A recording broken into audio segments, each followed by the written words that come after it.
Welcome to Undiet Your Coaching Podcast. I'm Stephanie Dodier, clinical nutritionist and creator of the Going to Beyond the Food method, and I'm on a mission to help all coaches undiet their life and their coaching business. Ready? Let's do this.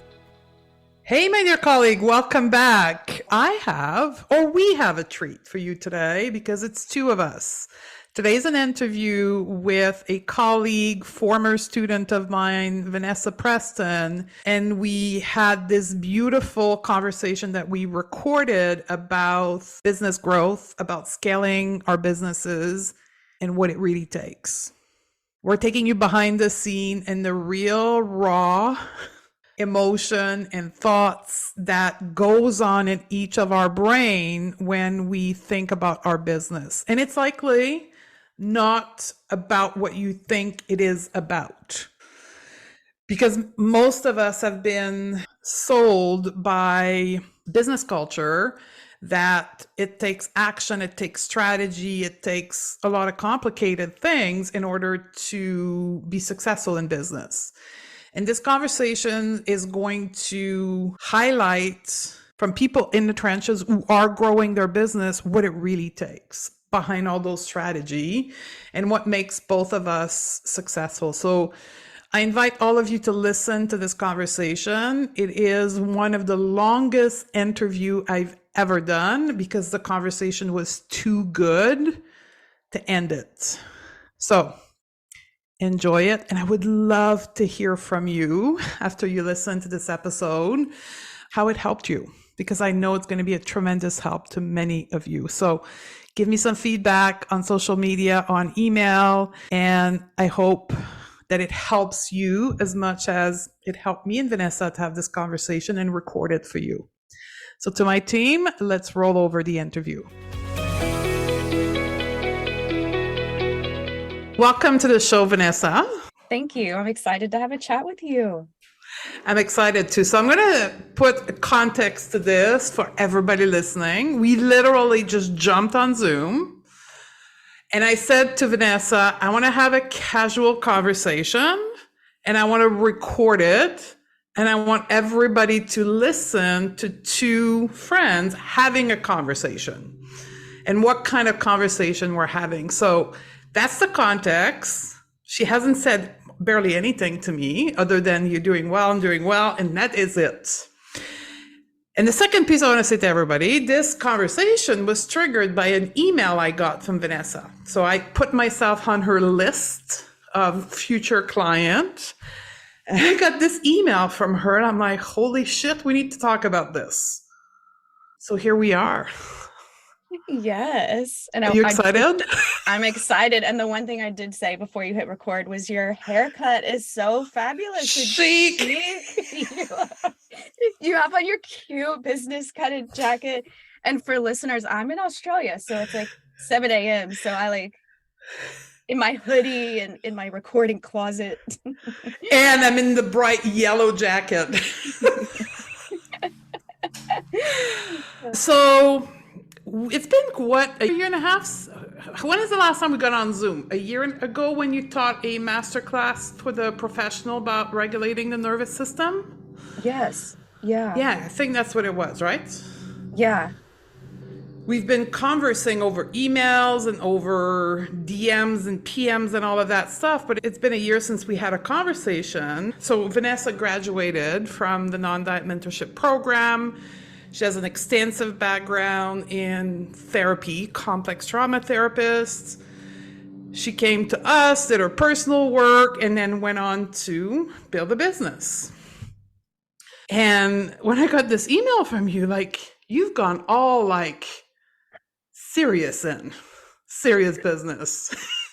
Stephanie, when I knew we were going to have this chat, I was like, in my soul, I was like, how honest am I about to be?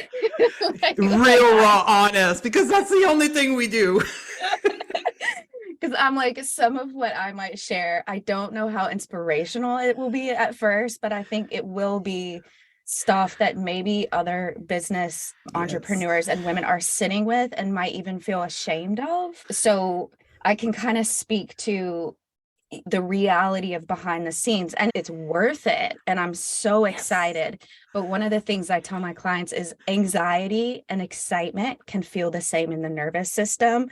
So sometimes I'm like, when I've taken the next step and the next step in the business, I'm like, I sit down, I take a breath. I'm like, is this anxiety or am I just excited? Yes. But since I taught that trauma kind of informed type Yeah. workshop, which I love doing, I have, I don't, for lack of a better word, leveled up, I guess. It really had to take that next step in the business. And I'll tell you a few things that I've kind of faced. And when I was thinking about sharing this with you as well, I was like, Stephanie, I did not manage my brain all the time. You shouldn't. You're human. She was running around like a wild toddler who was hungry and grumpy sometimes.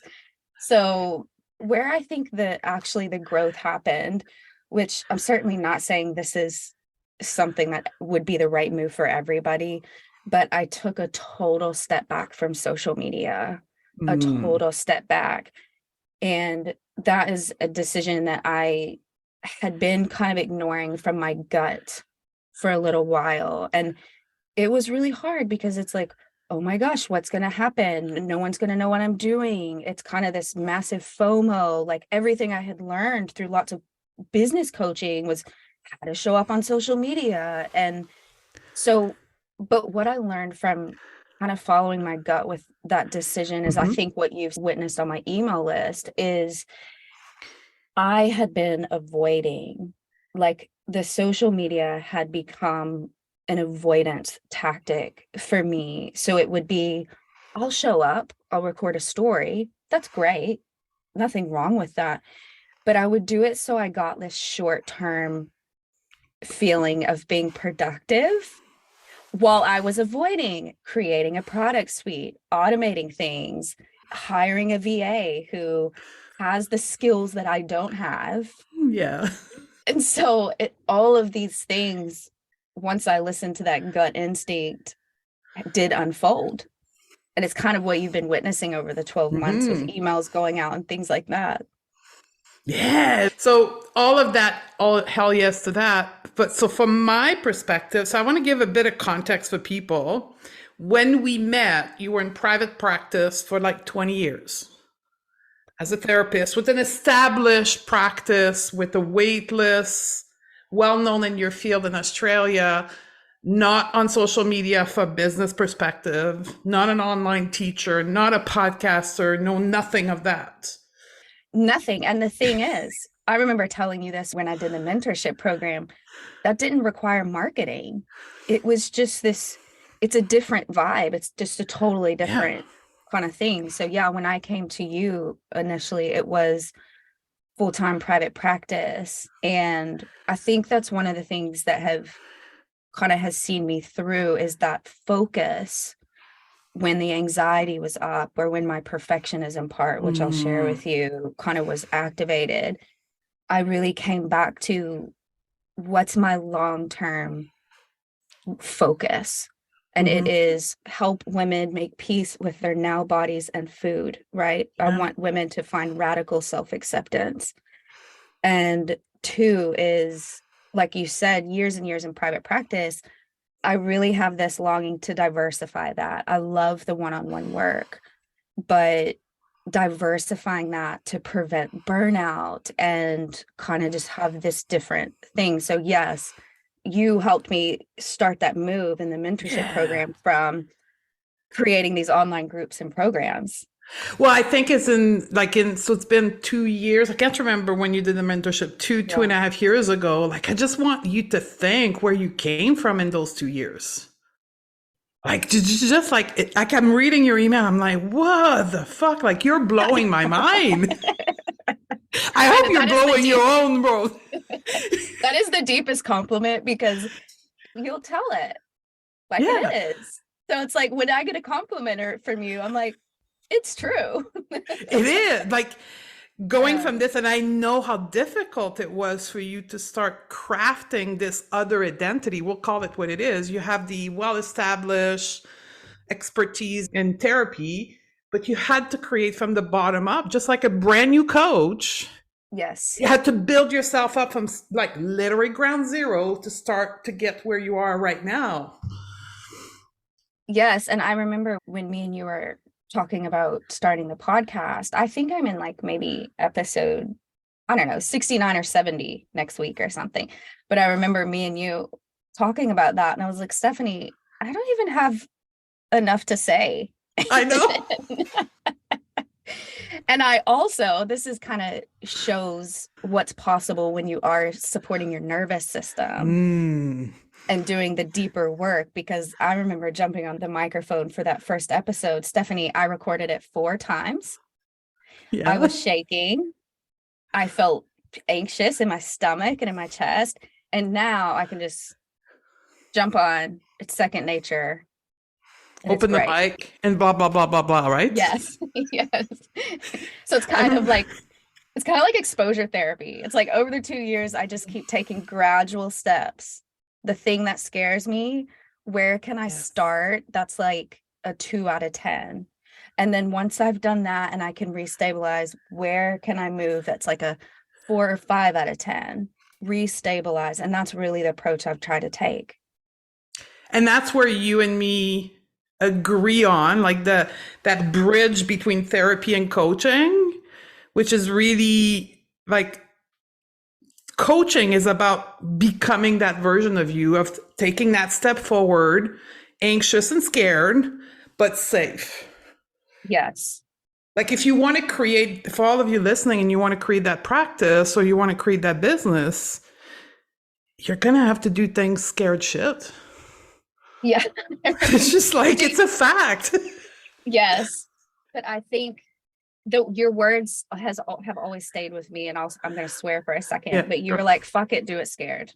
Yeah. And so I've really held on to that of do it scared, but not unsafe. That's what I teach my clients with body image work too. I'm like, we're about to get uncomfortable, but we don't want you unsafe. So how do we find that kind of line together?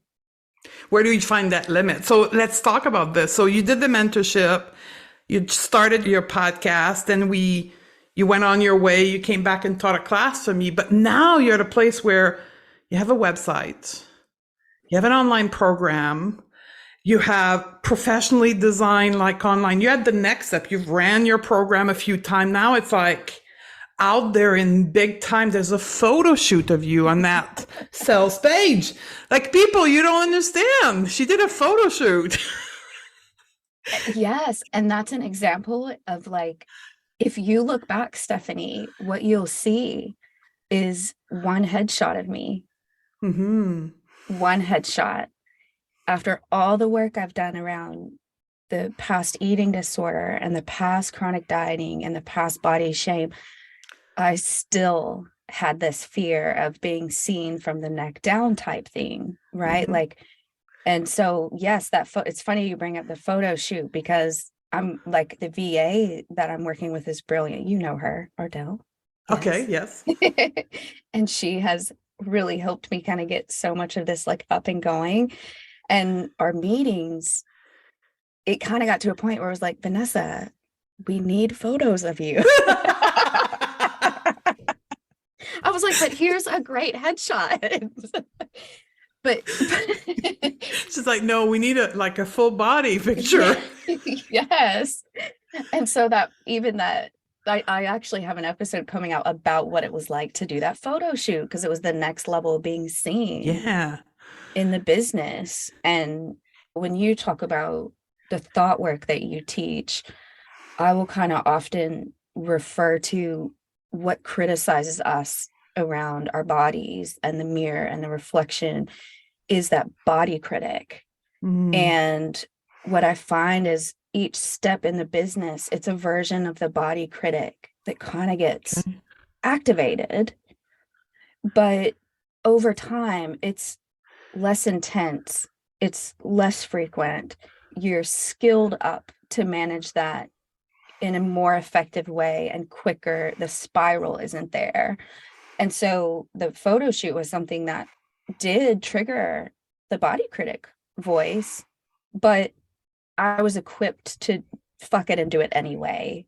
Do you know what I'm saying? And it ended up being fun. I started out like such unnatural smile, Stephanie. He was like, just look natural. And I'm like, Grinch, that stole Christmas. And then And stiff in one position, right? he's like, just kind of look like you're speaking to a client on the screen. And I'm like, oh my gosh, I can't. I'm too uptight right now.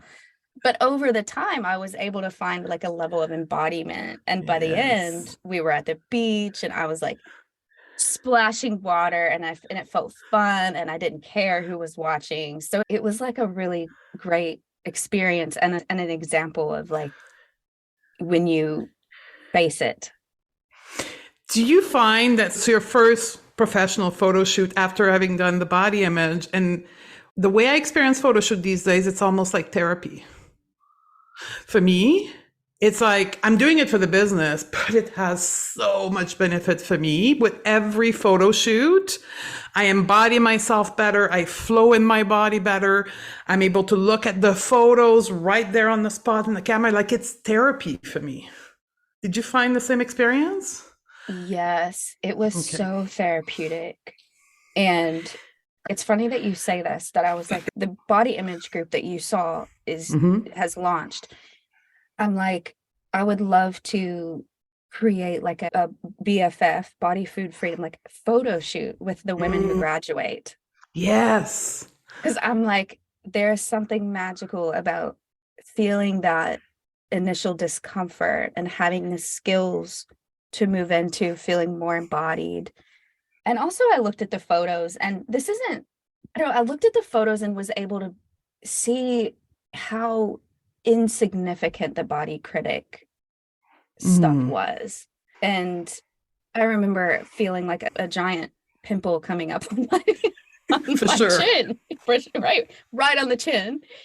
And I was like, I am this strong woman and fuck your beauty standards. And then also I was like, but can I ice this? Will that help make this go away for the photo shoot? So it was also interesting to kind of see I don't like the word hypocrisy, but something about that where it was like, I actually do care what this looks like. And I'm scared of people's opinions. And at the same time, I have this part of me that's like, fuck these beauty standards. I'm allowed to be seen. I'm worthy in this body. And I'm going to perhaps hear those comments of this, and I'm going to have my own back. Like for me, I like to say it's going to happen, and I'm going to fucking handle this. Yeah. Yes. And when I have you in my ear saying that a lot of like, and I've shared that with clients, have your own back. How do we get you there? And it's this deeper, it is this like non-negotiable self-trust. I will not harm my body again.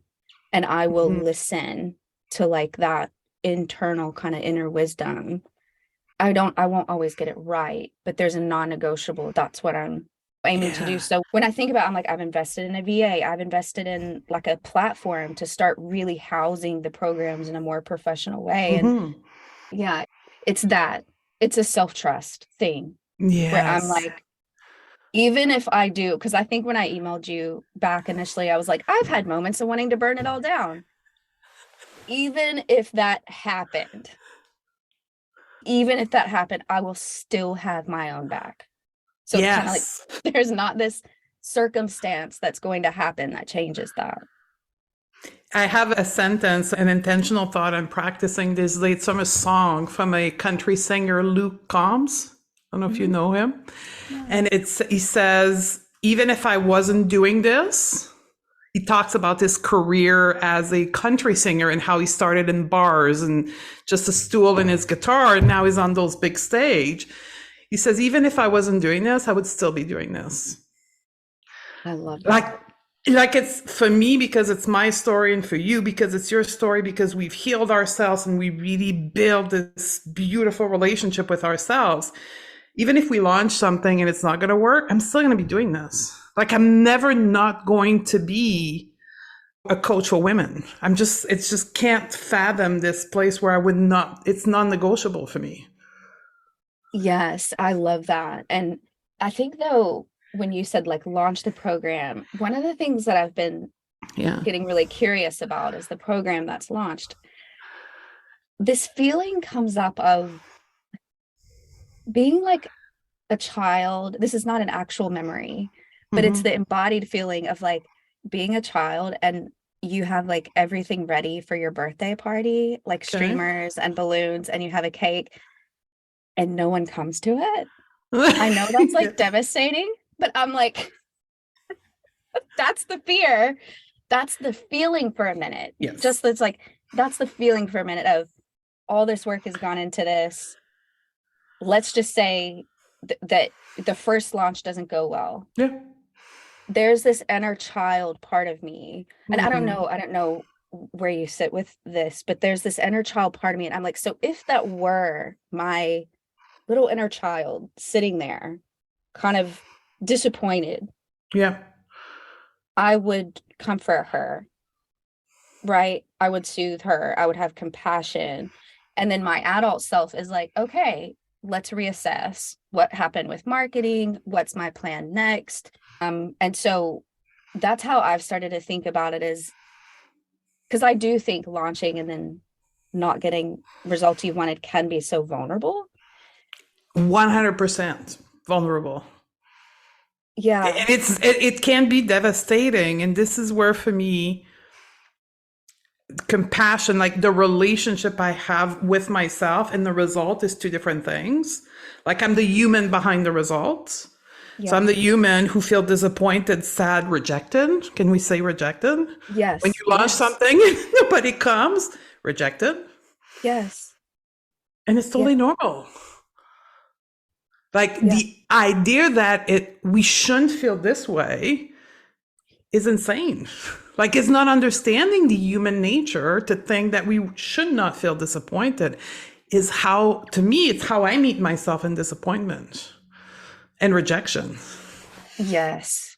Yes. It's like that. Exactly how you just said that. And sitting with the emotion that comes up. Yeah. And see, Yes. yeah, it's true. I feel rejected right now and it's 100% normal. So let's be with rejection. Let's make it safe for me to feel rejected. And then the curiosity of Yeah. what have I made this mean? Yeah. First of all, let's stay with rejection. Sit Let's with like it. cry and Yes. want to kill everybody, Yes. want to quit. What the fuck have I Yes. done? All this money went into the shoot and this website page, and oh my God, right? Yes. It all happens to me. And part of what you're doing when that happens is like sitting with the emotion. Yeah, we're not trying to fix it first. This Yes. is me as now a coach. That wasn't me like 10 years ago. Like, let's just be honest. Like, this is the Yeah. skill. So, right now, we're just going to be pissed at the world and angry and reject it and do all the things. And we're just going to be with that and feel it in the body and do all of it. And let's not try to fix ourselves out of feeling that shit. Yes. And I think that's what, like, I see this in other versions in clinical work too, but Yes. certainly like the women that are in business that I'm connected to, I think there can be this like pressure to like toxic positivity, right? Like pressure to Yes. hurry up and fix it and Yeah. positive vibes only and stuff like that, where I think what me and you are talking about is that permission to actually be with the emotion, regulate it, Yes. regain safety, and then you can reason, you Yes. know? So that is something that I've done repeatedly. And I almost wonder like if we had a whole room of especially women entrepreneurs and we said like, you know, the whole scene from Mean Girls, if you've been personally victimized by Regina George, I'm like, if you have been personally victimized by this voice that pops up and goes, fuck it, burn it down. Yeah. Like, I think a lot of us do have that sometimes. Absolutely. I think it's toxic positivity, especially on social media and business, to think it's not there. But that to me is not the kind of people I want to be with. Like, it's not the kind of business I want to do. For me, business is a container for my own development, Yeah. right? So every launch and every whatever I do and there's a failure, it's an opportunity for me to develop or deepen my relationship with myself. It's like truly what it is. Yeah. So when I launch something and it fails and I'm with rejection, what happens for me is with every time I feel this way, the window of feeling terrible and rejected is just shorten. It's never going to go away, but instead of being 3 weeks, it's 3 days. Yes. And it's like that way of building the tolerance in your nervous system for that. So Yes. it is this, you do get to a point where it is kind of less intense or less, Yes. it goes for, yeah, it's less strong, I guess. And then I can get curious and then I can learn, okay, what's the problem? Like, was it not enough on this or too much on this? Did I not talk about the right thing? Or like, what is it? But I don't want to get there too fast. I want to be with the drama. And as you said in the beginning, the unmanaged mind, I want to be with it. Yes, it's funny you say drama because I've always felt like I have this dramatic part of me. And it's the part, especially in your mentorship program, that I really started to be like, she is not too much and she is not too loud and she is not taking up too much space. And so I let that dramatic part of me just join the party for a minute, right? Like, whether it's just, yeah, just being really dramatic about it, kind of just really sitting with all the messiness of it. But the other thing that I noticed, Stephanie, is the perfectionist tendencies. Tell me, how did it show up? They showed up where just everything, like being anything from even I noticed a mistake in an email that went out. Okay. Right. So I started to kind of notice, and these like high, unrelenting standards on myself. So it's almost like I went, you know how we say like healing is like an onion and you kind of, yes, it's like I hit and move through the next layer of the kind of perfectionist side. And I think one of the things that helped with that is definitely the compassion. But one of the frameworks that I use in the therapy space kind of talks about that part developing to help us cope. And so this perfectionist part of me, it's developed to try to protect me from rejection or possible judgment or possible failure. So it's almost like the perfectionist part is like, if I ridicule her enough, she'll stop doing this thing and we can feel safe again. You know what I'm saying? Yeah. And so it's almost like through this, that perfectionist part, I'm like trying to almost just approach that part with compassion and curiosity of, what are you trying to protect? What do you need to know from me? Well, it's safe. And this is a launch of a program. If this doesn't go well, we can reassess. It's okay to make mistakes. Better done than perfect. All of these kind of like, how do I kind of reassure that part of me? And that's been really important to the whole evolution of the business. I just want to ask you this. If you didn't reassure that part of you, if you didn't know how to reassure it or didn't believe in reassuring that part of you, if you step back 3 years to where you are now, would you be where you are today? And have launched this product and this website and this online program and all of that? No, I don't think so. No. I think one of the things that got really clear to me, and this is where sometimes the deeper, making sure as a professional you're doing your own work on yourself kind of continuously, right? Because what sits under that perfectionist part for me is kind of just some younger child kind of part that learned really early, if you're perfect and quiet and submissive, you're safe. You're safe from harm. From harm. You're safe from harm. So it's this teaching that part of me, actually, you're safe now. And I see those parts of people come up in the business space, right? Yeah. So, and I'm not a therapist, but allow me to just give an analogy to people. I always say, you're thinking in your business as a grown-ass adult today as a 10-year-old. Like you're using the 10-year-old part of your brain to make decision as a 35-year-old in your business. Like, Even if people don't like what you do today at 35, it will not be dangerous like when you were 10.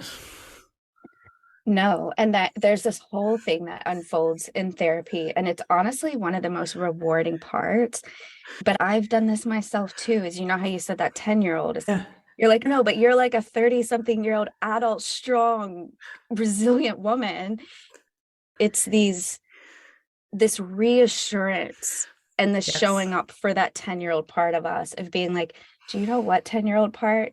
I'm safe now. We're safe. We're actually running this. Like it's Yeah. kind of time orienting that part.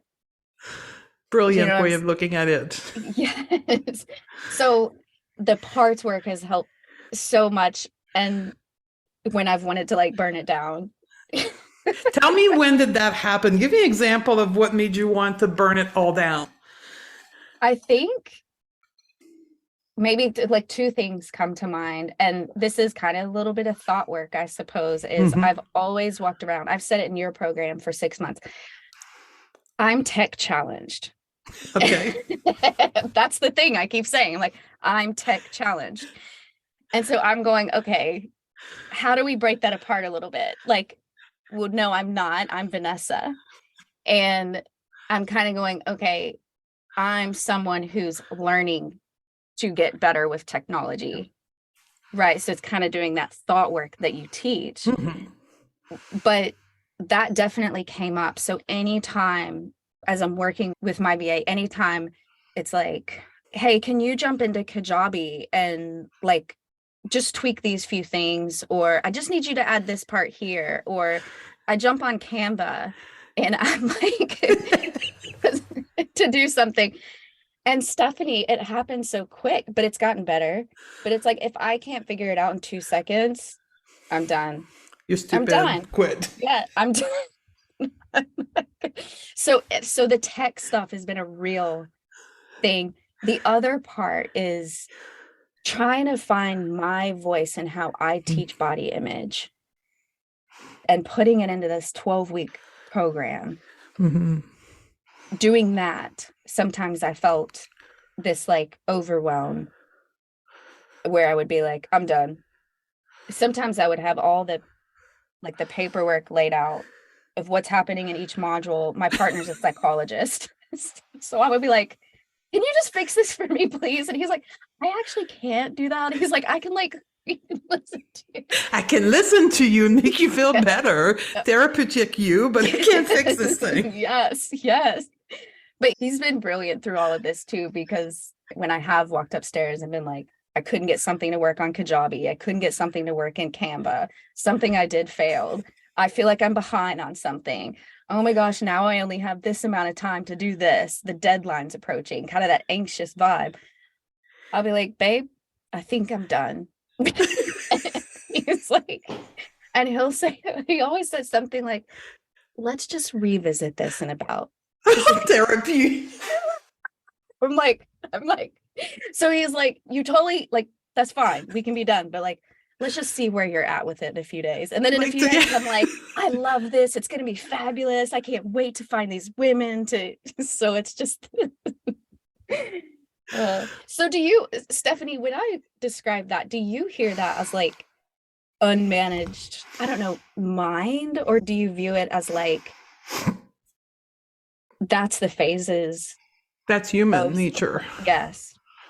That's human nature. The illusion. So this is a great question, because when people hear the word unmanaged mind and managed mind, they think one is better than the other. Like one is managed is like, yes, you're there, unmanaged, you're bad. But it's not the truth. The truth is being a human is both. It's the black and the white. Yes. Right? If you study Buddhism, like the circle is half black and half white, and that's what makes being a human. So being a human is having an unmanaged mind and being aware that it's unmanaged. When I have my drama of rejection, I'm like in it and I'm aware that I'm in it. Yes. Like I believe it, but I don't believe it. But I'm like, yes, it's true. It sucks, but it's just an unmanaged mind. Oh, right? I love that, how you just said that. Yes, it's like that happens because we're human, but there's this kind of deeper knowing, observing self, isn't there? That's Yes. like, oh, you're doing that thing. Yeah, you're having that. Let's have that moment together. And let's make it like all the way to the extreme. So, like, for me, it's like, okay, let's be rejected and all the way. Like, let's feel Yes. it in every cell of my body. And then this, do I want to continue? Like, this is where the personal work comes in because now I have a choice. Yeah. Do I want to continue to feel like this? Like I'm not out of control. Oh my God, I like it's the end of the world. Like I'm doomed. This is who I am. It's like, okay, this is happening to me. I feel rejected. People don't want to buy my stuff, but I have a choice. Yes. Yes. This is where personal work, thought work, nervous system regulation, the gift that it gave me is having a choice. And that's the magic. That is another like core kind of value that really strengthened for me through the mentorship program and beyond was autonomy. Yes. Especially when we're, yes, like the honoring of choice. Yeah. You can say, I'm like, you can say in rejection. You can like be in your pit of sorrow for the next week if you want to, for the next month, forever. Like you can be there. Do you want to? No, fuck, that sucks. Yeah. Right? Yeah. Like, okay, And we've been there for 2 days. Like, let's move on to something else now. Yes. Yes. And the last thing when I think about like this evolution, right, is, and when I do therapy with therapists or with coaches, it comes up every time is Which, the thought that I should know better because I'm a professional. Like I shouldn't be feeling this. I shouldn't be thinking this. I should be further along. And this is where it's kind of normalizing what you just said is actually the importance of the skills you learn, the awareness you develop. And just because we're therapists and coaches doesn't mean we're immune to human normal experience, but it's kind of what we do with it. So that was a yes. voice I noticed where I was like, oh my gosh, here I am. I've taught my group program live 3 times. I've taught workshops. And I'm teaching women like you are worthy of being seen in your now body. And here I am at a photo shoot being like, where's my headshot? But it's just kind of having that compassion and that like, just because you're a professional doesn't mean you're going to magically perfect this. It's Let me ask you this. Yeah. Why do you think that is? Why do you think, to me, it's a misunderstanding of the human nature that leads certain professionals to think it shouldn't be happening. Why do you think it's happening? Why do you think they think that? Is it a misunderstanding? Well, if I can speak from like a therapist perspective for a minute, and maybe there's like a version of this in the coaching community too. I think there's this thing that develops really early in university and training and then beyond of it's kind of us versus them. We are the experts. We are the healers and the clients are the one with the problem and the issue. So it becomes this kind of, in a way, like a dehumanizing us. We're the experts and it's them, where I don't view it like that. I kind of go, I view it in like a humanistic way where it's like, we're all kind of doing this messy thing called life and we all have our wounds or hurts or pain. We all have our goals and dreams and values. And so I think that might be part of it is even in trainings as a therapist, sometimes it's like, you can see we role play a lot. Yeah. So we did this. I did an eating disorder training this year and they always do it. It's therapist, client, and then observer. And you can see the discomfort for professionals to get out of their expertise space and be the human. And I'm not saying this to criticize anybody. I totally get where it comes from. But it's funny because when I did the role play, I was the client and I was a teenager and I was dealing with an eating disorder. And afterwards, they were like, gosh, you're like a really great actress. They're like, you can tell you've really worked with a lot of clients. In my head, I was like, honey, I just channeled my inner teenage Vanessa. That was my real story. So I think that might be part of it, is this idea that like, no, you're the expert. As you're saying that, but the imagery that came up to me in my head is a pedestal, right? Yes. And it's like an armor that socialization, the current system we're in for leadership, because my corporate background comes in here, where they teach you to like position yourself above to show leadership and authority, and wear this like armor to distance yourself and create a persona for credibility that people will buy, that you're perfect, you're stronger. And probably that's what's happening. Yes, they're kind of in that part of them. And then it's like, it's hard to kind of resign themselves to Yeah. like, well, how do I if I'm that and I'm armored up and I'm in that, how do I kind of admit to myself that actually there's this healing and these vulnerabilities that I need to be addressing? Yeah. And for me, I don't know in therapy, but for me, the way I teach coaching, the way I coach, it's my humanity. It's my unmanaged mind. It's my lived experience that makes me greater at helping other people. Yes. And that's the magic in addressing what's there, because there's magic in it, in the experience and in the pain or the emotions. When you really start to work through it, there is magic because of what you said. You kind of have this lived experience that you understand, that Mm-hmm. you're aware of, that you're taking steps to continue to heal.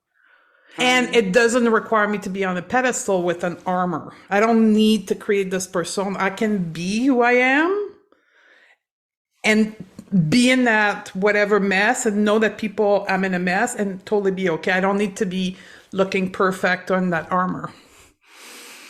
Yeah, when I have a client come in, and even in the group work, I just kind of spell that out of, yes, I have knowledge. Yes, I Yeah. have skills and training. Yes, I'm going to be teaching some things, but your lived experience matters. And I kind of view it like we're walking together in this. It's not me Yes. above you. This is like we're walking together. And I've had clients be like, Vanessa, I don't want to work on that. And I'll go, you don't have to work on that part. And Mm-hmm. then all of a sudden the resistance goes down and it does open up something. As soon as you're not kind of pushing, it's the autonomy. Yes. As soon as someone knows they have autonomy with you and you trust them, the resistance to change goes down. And the change goes, the transformation potential is greater. Yes. Yeah. But as you're saying that is because when you walk side by side with your client, when you're in a position of pedestal and authority, the performance of the person you work with is of a significance to your greatness. But when you're coaching, at least for me, side by side, it's not about what the client does or the transformation they have. Like, I'm solid in who I am and my potential and my greatness, and I just land it to you. But what you do with it does not make me greater or less thereof. Yes. Stephanie, it's a process of like detaching your worth Yes. from everything. And what are we doing in body image work? We are detaching our worth from being in a specific beauty body ideal. Yeah. We're detaching our worth from the outcome of our launch. We're detaching our worth from our clients' transformation. Do we want all that to go well? Of course we do. Yes. Are we cheerleading for our clients to make change? Absolutely. But I get what you're saying. It's not like my worth is not dependent on that. That is like a hardcore intentional belief. I did a thought ladder in your program about this. I remember sitting with you going like, I don't know the core belief. But now I'm like, my worth is not dependent on anything. And I might have a scared part of me that doubts that Yeah. sometimes. But like, I had a client say to me, I feel like when I come here, it's like initially you're like walking beside me in my brain, and I'm being like, these are all the things. This is the thing that my parents left me. This is the legacy from then. And she said, and it's like you're sitting there really going like, wow, you live like this. Like this is she's like, I'm just kind of showing you the lay of the land. This is what's going on. But yeah, I think I don't know if I went on a tangent, but I said all that to be like professionals, it's okay to do your own healing. And it's Yes. okay if you're not this perfectly manicured, like perfect human. It's just no such thing. No, and I'm going to say, and the more messy you are, and the more you move yourself through that, coach yourself, therapeutize yourself through this, the greater coach or therapist you're going to be for Yes. your people. Yes. Yes. And I don't say this with any judgment, but a lot of therapy training, for example, require you to do your own work, and a lot actually don't. I can tell the therapists who haven't done anything. Yes. And honestly, so can the clients. And so it's like, if you want your client to walk the walk, you better have done it too. Yeah. And it's interesting what I've observed now. I'm at my 8th cohort that I'm launching Wow. of Okay. professional. And so I've now seen a variety of backgrounds and people. And I have to say that the people with the most traumatic pasts that have moved themselves through it, coached themselves through it, healed themselves through it, are the most potential, the coach with the most potency for their client. Then they don't, most of them don't have a degree on the back wall. They have the degree of lived experience and doing their work. And fuck, they're so powerful for coaches. Once you give them a structure to coach, like they come with all this lived experience and all this trauma work they've done, and now giving them a structure to coach other people, like the result they get is brilliant. Yes, absolutely. That's what when I say like the magic of it, that's the magic of it. And I think we're conditioned to attach our worth to those qualifications on the wall. And that's part of, how you said like that, like expert armored, that's part of it. Like fix the business suit jacket and like, look at my qualifications on the wall. And I'm not saying that stuff, there's a place for that stuff, but the lived experience in your own work. Yeah. Helps your client transform, I think. And so this is where I'm seeing the people who now 3.5 years into it, and those that are still in business 3.5 years later, are the one, I'm going to say something here, but they're the one who are still in business today. Those who graduated 3.5 years ago to now, those that are still in business today are the ones that do their personal work every day in the circumstance of their business. Yeah. I've said to my partner a number of times in the last 12 months, I'm like, whew, this is not for the faint-hearted. No. Yeah. Yeah. But it's certainly been an interesting evolution. So where are you going next? Are you still on the path of training therapists? Yes. Yes. That's where I feel the calling of the body image program that's launched now. I see that being a key part of training other body image providers. What I'm seeing in the therapy or in the coaching space as well, and I'm sure you see this too, is like, I think trauma informed has become like a cool hashtag. I'm going to do some breath work and I'm going to call myself a trauma informed coach. Yes. We'll leave it at that. Yes. So I'm like, the passion that where next is working with professionals who are teaching body image in some capacity and really giving them skills to do that in a trauma-informed way. And Stephanie, I'm seeing a real need for that too in the eating disorder space. Oh, yes. There's a lot happening in the eating disorder space that doesn't actually value client autonomy at all and doesn't acknowledge that. And this is relevant for the clients your coaches are working with when it comes to chronic dieting. There's no acknowledgement of the food behaviors are serving a deeper need. if we are not addressing that, at least in some way, in eating disorder treatment, it kind of turns into like a power struggle. Yeah. So yes, when you say like, what's next? I want to keep running this body image program for women. I have put like my blood, sweat, tears, lived experience, clinical experience, all the feedback from the times I've run it. And it's like, I'm actually really proud of it. So I'll keep running that. But yeah, I'm thinking professionals. It's where my heart is calling me. So I have two things for you. I'm preparing a workshop right now on binge restrict cycle. And I was reading a study yesterday on, I wanted to bring the view of science on binge eating. And they had like one of the solution to binge eating was a weight loss program.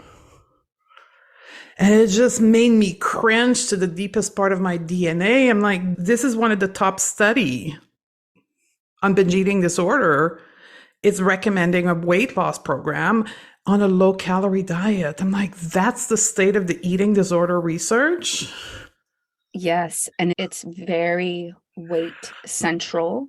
Oh, wow. The fat phobia is sewn into the very fabric of the treatment space.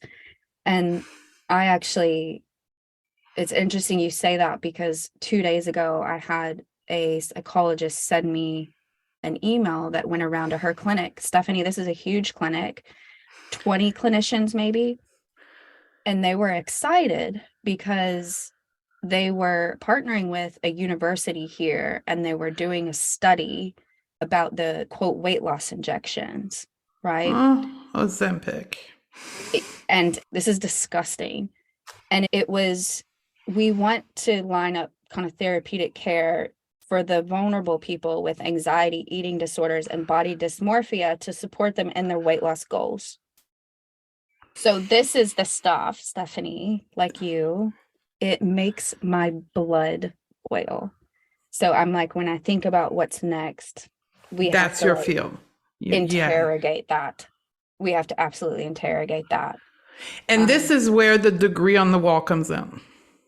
In that, I know this is not my place, right? So I did a talk recently at a university who hired me to talk about body image, and every statement I had to make, I positioned from, I'm not a researcher like you, I'm in the application world. That was the only way for me to get through to them, because I don't have the diploma on the wall and I don't have the fancy degree.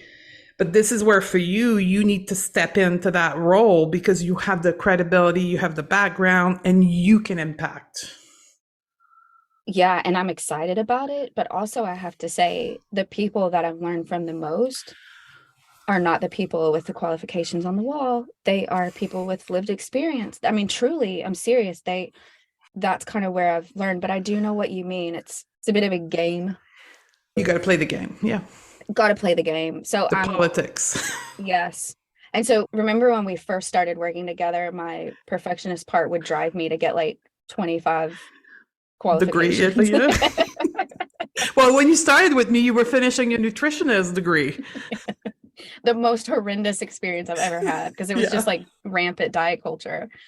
But for the reason that you just said, I've started, like, I'm almost done with it, like an eating disorder accreditation specific to Australia. But because of what you just said, it's like playing the game, because I want to get into that space and just revolutionize it. But it's sad, like people who don't understand the politics of things. Like I've played politics in the corporate world for 15 years, so I totally get it. You just got to play the politics. But you play the politics with all your awareness. You're like, I'm just going to do your thing. You're going to give me the degree thing, but I'm not going to do any of it. Practice, by the way. I'm just like throwing it out. But now I have the pass to go in your world and revolutionize your world. Yes. Yes. And so training professionals is part of revolutionizing that, because there's lots of therapists, psychologists, clinicians, etc., who are operating with a weight-centric diet culture perspective, and they're causing harm. Make no mistake, that's causing harm. Yep. And some of them don't realize that.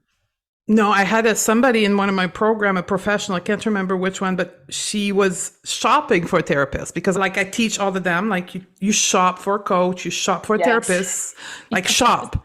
interview them, ask them for their lived experience, all of that.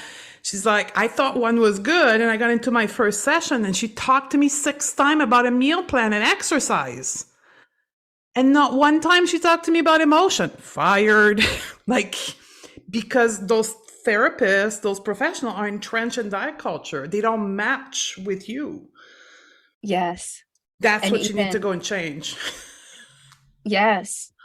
And there's this outdated, oh, Stephanie, I could go on a rabbit hole of who's doing the research and what politics and powers and that. But there's this outdated thought too of like, if there's trauma, you just kind of put it to the side and we're going to focus on just the food behaviors. And I'm kind of going, there needs to be this integrated approach. We need to be able to go to the source of what's driving the food behavior. Yeah. So yes, I'm ready. But that's very medical, like to see everything in isolation, right? You've got a problem with your foot. I'm going to go to the foot doctor. I'm not going to go to the knee doctor, even though they talk to each other, which is going to treat that separately. Yes. And then the more work that happens with clients coming in with eating disorders and the chronic dieting and the body shame, lots of body dysmorphia, the more those clients come in, they've all been harmed in some way by a professional, to be completely honest. And this is why my program, the non-diet certification, has all these things in it. Yeah. Because you can't just do food. You don't need to be the expert in any of it, but you need to understand how they talk to each other. And then if we need an expertise in one field, we're going to go and get that expertise in that one thing. But you need to understand how they all play together. Yeah. And for coaches too, like the relationship, you know how we were talking about walking beside and honoring your clients' capacity and trust and autonomy and partnering with them. And you're not another source of authority. You are helping them tune in to their own. That relationship is transformational. So no, you don't have to be like expert in all of these different things, but that is core. Yeah. And that's what coaching is. Yes. Yeah. Right. And that's the difference with coaching and specialty work, like your other side of you, which is therapy and nutritionists, if they have a food thing, if they like you resource out, but you're the one who holds the space for the human. Yes, exactly. Yeah. So now you've launched a fancy program on, I call it fancy, but it is beautiful. Fancy. It's so fancy. And then you're going to turn that into professional and you're going to go on the road. Remember, we had a dream when your goal was to do like retreats and speak in front of people. Like you're almost there. Yeah. You realize that? Yeah, it is helpful to kind of reflect back and give myself credit for the growth, because it's easy to stay focused on future goals. Yes. But it is nice to look back and be like, wow, I've come a long way. Yeah, and your body of work is laid in now. Like your methodology is laid in. Yeah. Now you just need to like adapt it for professional, but that core won't change. Yes, that's a good way to say it. Right? You're like me, the going to beyond the food method is there. It's just to who I'm teaching it will have different emphasis and like things I will mention and not mention, but your body of work is created. Congratulations. Thank you. And every time I talk to you, I mean this and I say it, but I would not be here without you and the mentorship program. I truly mean that. Like, even Stephanie, I don't know if you realize this, but I've stayed in contact with so many women from that group, and they have been like a key support to me. I got like a fabulous personal trainer. I've got a fabulous VA. It's just, that was like what's the word for it? The catalyst. Yes. For your brilliancy to show up into the world. So thank you, Stephanie.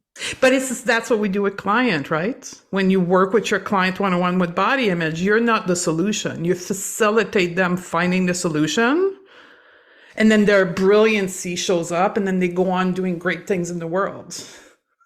And that's, you know how I said I ground back into what's my why? Yeah.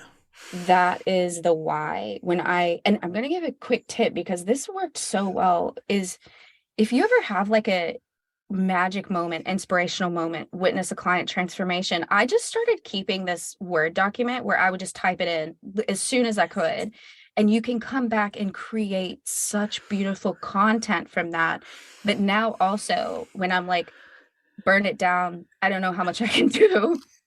I can go back and be like, I'm just Yes. making up this name, but I can go back and be like, Katie, this is the why. She is not in her room, depressed and isolated. She is out volunteering and working, and she just booked a holiday and she is showing up, honey. And she is now connected to her purpose. So I'm like, that has been a really useful tool for me. Brilliant. And Yes. that fuels your purpose. Yes. And that's why when I say, like, even if I wasn't doing this, I'd still be doing this. That's why. I know. It's like, what does quit even mean? When I'm being dramatic about that, I'm like, what does it actually mean? I'm going to be Yeah. doing this. Yeah. Like, this is my destiny. Yeah. Right. And one of the things that for me turned the ship around was looking at all that happened to me, all the trauma piece that happened to me because of my weight and food and all of that, and said, damn it, that shit happened for a reason. Let's make this purposeful. Let's make all this shit that happened for 30 years, give it a meaning into the world. And every time I want to burn it down and I feel like I'm the worst person in the world, I'm like, all this shit happened for a reason. Yeah. Let's give it a purpose. I think like the grief that can come up in the body image space is big, but I think there's this whole kind of stage of grief about meaning making. And Oh, so is it there? doesn't, See, this yes. is where I learned from Vanessa. Like, I know, I'm just like, here's what happened in my life. And she makes all these fancy, like, therapy stuff. Oh, this is what's happening. Tell me what's happening. But it's, yes, there's this like meaning making stage of grief. And that's how I view it sometimes, is like the grief of the trauma or what happened to the little Yeah. you, or the weight stigma over the years, or whatever the experience is connected to that body story. I do think there's this beautiful place to get of the meaning making, not that what happened was okay, right? That No. we'll be super clear about that, but that you're going, part of the meaning making is, I'm going to reach women who have experienced similar harm and revolutionize the world doing that. So is that the end stage of grieving? When you make a Yeah. meaning out of it, kind of stuff? Yes. Yes. Oh, see? And the thing about grief is sometimes you might cycle back to you might revisit Sure. stages. Yes. Sure. But it's There certainly was, not there was, linear. I can tell you there was. Yes. I'm not there where I am now, like 9 years later. I can honestly say that I don't have that anymore, but it was there up to 2 years ago. Like I would Yeah. revisit it. But now the other identity is so built into me that I don't have it Yeah. anymore. Is that possible? Yeah. And I think just like everything else, I think when you do revisit it, a different stage of the grieving process, you revisit it with new awareness. Yes. And New and I think perspective. a new perspective, a new awareness, and you integrate it and kind of move forward. So that's what I hear a lot with women doing amazing work in this, is they've gone through lived experience and their own grieving, and we're seeing the meaning making of it. I'll share an experience because I started to do Facebook ads with video of me in full body. Obviously, I'm fat. In case you don't know that, I'm fat. I'm very visibly fat. So I started to do video full body to like completely cold people. Meaning like they're not from the field of the non-diet space. Like they're just Joe Blow on the street. And the comments on the video were just, as you can imagine, some of them horrifying, right? And then it was very interesting for me to witness me looking at those comments, delete, block, and not have shame. Saying like, this is not me the problem, it's them. But 2 years ago, it would have been me the problem for like 2 to 3 weeks before it turned into them. Where now automatically was like, block and delete without going through the cycle of shaming. So what do you make of that as a therapist? The way I translate that is I truly believe weight stigma and fat phobia is a body trauma. I truly believe that. It absolutely threatens the sense of belonging, the sense of Yes. safety, the sense of, is the way I report my experience going to be believed? And kind of withstanding those assumptions and judgments about your body so that trauma can run deep. So what I make of what you just said is that you've done lots of work to heal. And so you might, depending on where someone's at in the healing process, that might activate a full trauma response. Yes. And we don't want to shame that, because there's a lot physiologically going on that's not their fault. Yeah. But the work that you've done, it's kind of like 2 years ago, maybe it would have activated more of that trauma response being intense. But the work you've done, it's like, it might activate a bit of emotion, but you can quickly move to this like empowered, delete, block, you don't get any of my energy, regulate my nervous system. I'm safe, even if this troll has commented something. So to me, Yeah. it's like you've done the work to teach your body you're safe. And that's how I translate that. And I thank you for that, because I want people to see that it's a process. Just like building your business is a process, doing your own work is a process. Yes. Yeah. And It doesn't happen.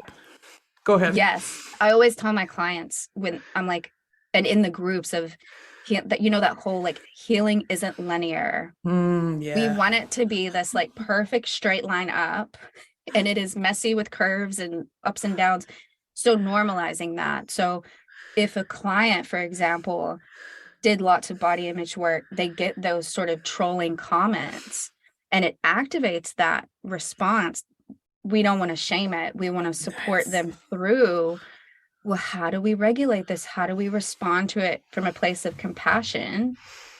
So yeah, I'm sure you hear that too, but clients will be like, I took 10 steps back this week. And I'm like, this is part of the healing. This is okay. For me, it's like the photo shoot we were talking earlier. It's for me, these Facebook ads that I did was part of resiliency work. Yes. It's like, okay, I'm ready now.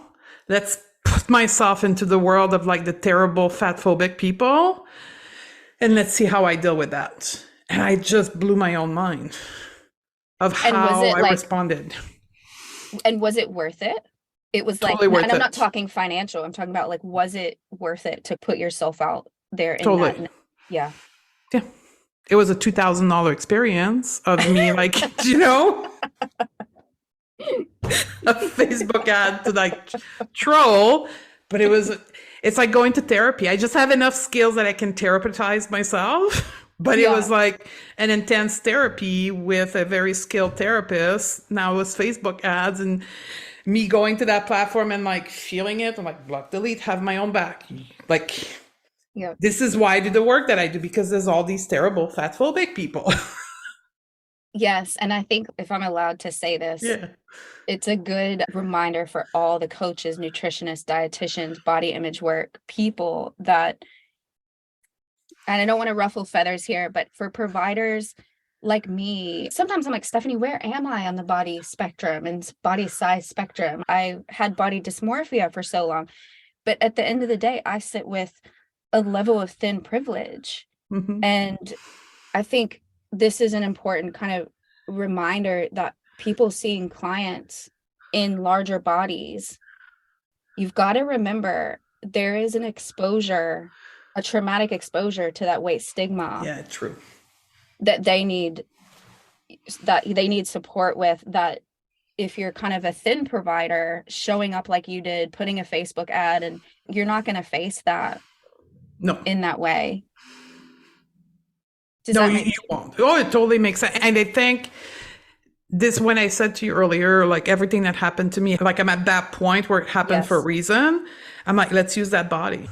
Yes. Like, let's use that body to change something in the field that I'm in. And let's put that fat body out there and let's challenge people's perception. They're going to be dickheads when they go in a comment, but they now see somebody that talks about health in a fat body.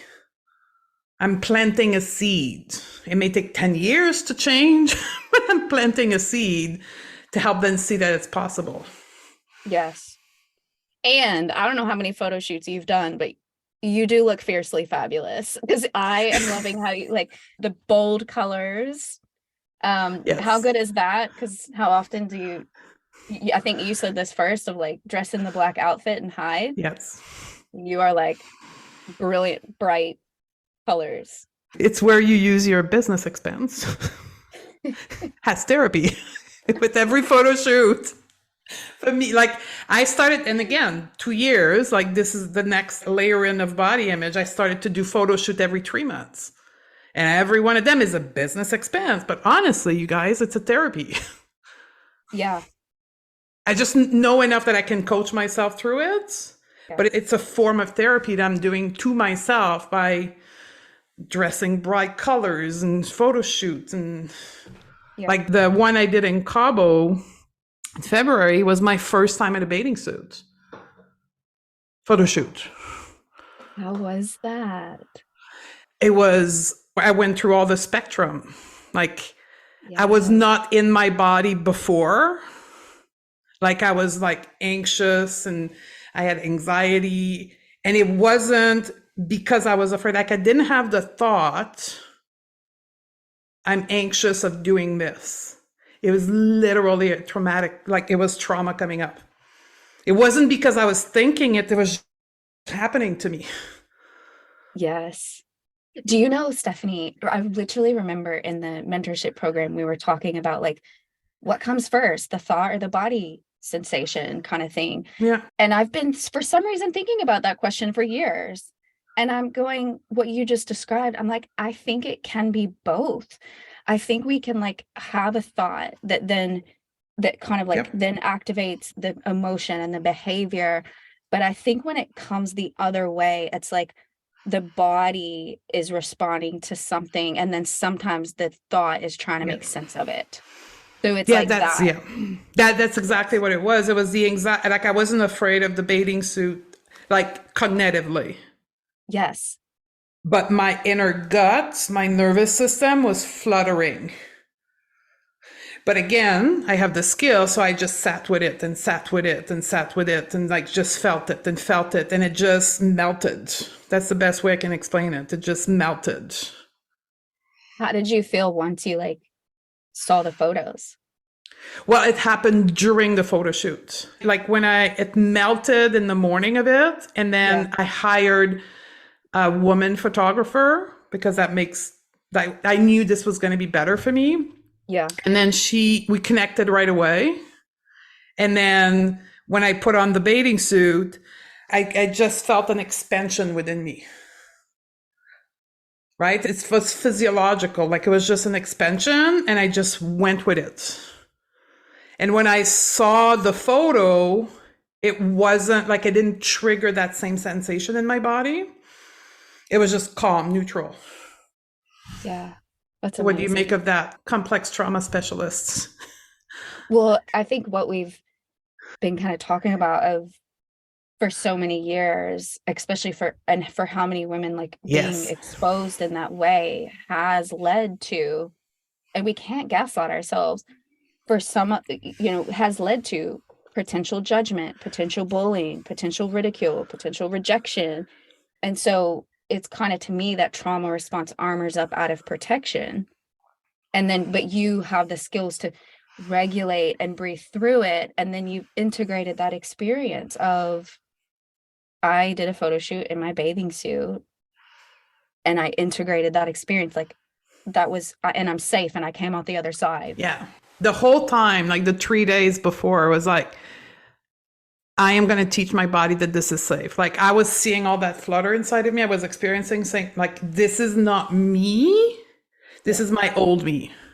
Yeah. So let's like bundle it up with love and teach it that it's safe and teach it that it's safe. And so this whole 3 days leading it was an experience for me to teach my nervous system how to respond going forward. Yes. And one of my favorite questions with what you're describing is, you're in tune and you notice that kind of what I think is a trauma response. one of my favorite questions is, what does this part of me need?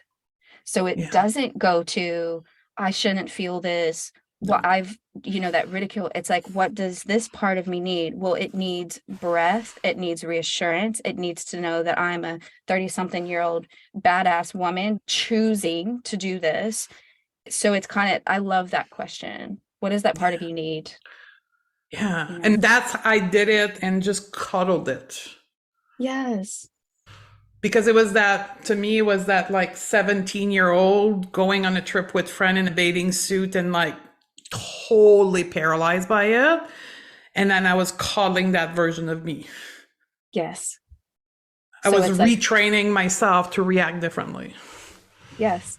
And bringing a layer of like safety and compassion and soothing, cuddling, attention, acknowledgement to that wounded 17-year-old. Yeah. I don't know how we got here. Girl, we've been everywhere. This always happens. I feel like we need a podcast together. This is so fun. This is going to be a 2-part podcast, by the way. Because I don't know if you noticed, we're almost 90 minutes in. And I think we're going to end it now. For now. We can do a part 3 and 4 later. Yes, that sounds good. Any parting words for people listening? We started to be here about business and the growth and the expansion you're living through. Any tips on that for people listening? I think just kind of summing up where parts of our conversation have gone is, one, like, even if you are a professional in this field, that it's okay and the healing process isn't linear. So really trying to meet yourself in those vulnerable moments with curiosity and compassion. I think too, running your business is like the ultimate, oh my gosh, exercise in nervous system resiliency. So kind of what I like to do is like create this list of, what do I want to do, and start with the one, like I said, that feels uncomfortable but not unsafe, and build. But yeah, just that you're not alone, that you're not the only one out there being like, okay, today I love it, and next week I'm having that burn it down moment. And I think we need to normalize that. It's not bad. It can be part of the process, Yeah. Thank you very much for being so transparent, open, and vulnerable. Yes. Thank you for having me. Thank you for doing therapy with me. Also, can we just like congratulate 17-year-old Stephanie? I'm serious. Of like, thank you. Yes. Yeah, she is. And you know what's funny is I had a blue bathing suit, which is the photo of me I use a lot on social media, in a blue bathing suit before my first diet. And I realized after that I bought almost the same blue bathing suit for that photo shoot. Oh, the repair. I know. Thank you, Vanessa. Thank you, Stephanie. Ready to shed diet culture from your practice and help more clients do the same? Awesome. We've got 3 resources to get you started. Simply go to stephaniedodier.com/pro series, all in one word, and access our 3 free training classes that are currently available. We also have a free PDF guide to intuitive eating, an article about the non-diet approach. We also offer a variety of paid programs throughout the year to support you in your journey to undiet your coaching practice. Join us at stephaniedodier.com/pro series, and I'll see you on the other side.